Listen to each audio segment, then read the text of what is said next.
మీరు ఎవరి మెప్పు కోసమన్నా ఎదురు చూస్తున్నారా? వీళ్ళ కంట్లో పడాలి, లేదంటే వీళ్ళ వీళ్ళ దయ కలగాలి అని చెప్పి. స్వతహాగా అది కామన్.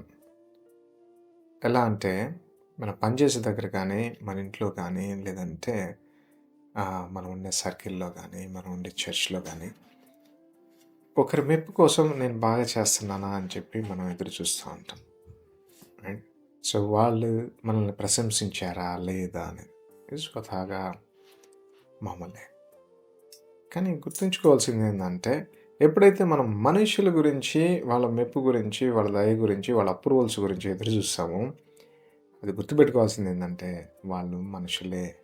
మనుషుల యొక్క అభిప్రాయాలు, ఆలోచనలు మారుతూ ఉంటాయని. ఈరోజు నిన్ను ప్రశంసించిన వాళ్ళే రేపు నిన్ను క్రిటిసైజ్ చేస్తారు. నిన్ను వేలెత్తి చూపిస్తారు. అటువంటి మనుషుల మధ్యలో మనం ఉన్నాం. మనం మెప్పించాల్సిన అవసరం లేదు. మనం మనలాగా బతకాలి. అలాగే మరి ముఖ్యంగా దేవుని దృష్టిలో మనం ఉండాలి. దేవునికి విరోధముగా మనం ఉంటున్నామా లేదా అనేది ఒకటి మెయిన్ ఇంపార్టెంట్.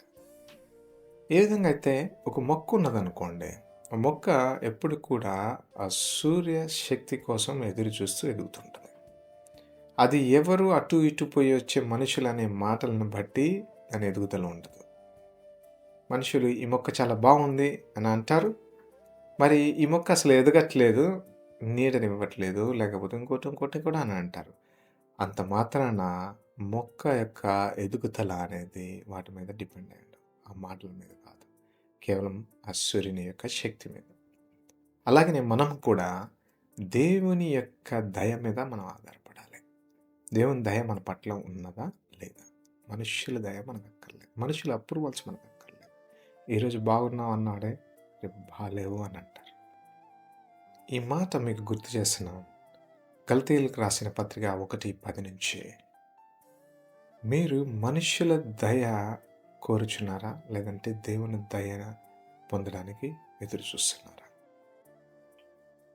మీరు ఇంకనూ మనుష్యులని సంతోషపెట్టాలని ట్రై చేస్తున్నారు. గుర్తుపెట్టుకోండి, ఈరోజు దేవుడు మీతో మాట్లాడుతున్నాడు. మీరు అటువంటి స్థితిలో ఉంటే కనుక ఈరోజే అటువంటివి ఆపేసి దేవుని దయ కోసం, దేవుని సంతృప్తి పెట్టడానికి, దేవునికి ఇష్టంగా ఉండడానికి ప్రయత్నించి చూడండి. మనుషులు ఆటోమేటిక్గా ఫాలో అయిపోతారు. దేవుడు మిమ్మల్ని దీవించును గాక.